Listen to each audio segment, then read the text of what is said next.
আসসালামু আলাইকুম ওয়ারাহমাতুল্লাহি ওয়াবারাকাতুহু।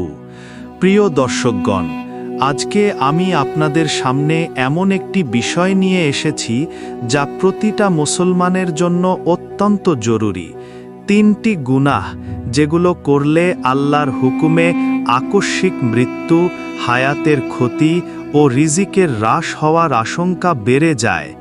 দয়া করে গভীর মনোযোগ দিয়ে পুরোটা শুনবেন এবং হৃদয়ে লেগে থাকলে আজই তওবা করবেন। আল্লাহর নাম নিয়ে শুরু করলাম। আল্লাহুম্মা বারিক লানা ফি হায়াতিনা ওয়াহফাযনা ওয়ারযুকনা ওয়াসসালামাতা আলাইনা। প্রথমেই মনে রাখবেন, আল্লাহ তাআলা আমাদেরকে ইবাদত করার জন্য সৃষ্টি করেছেন, কিন্তু আমরা যখন গুনাহে ডুবি তখন নিজেরাই নিজেদের জন্য বিপদ ডেকে আনি। আমাদের যে বরকত, যা আমাদের সময়, রিজিক,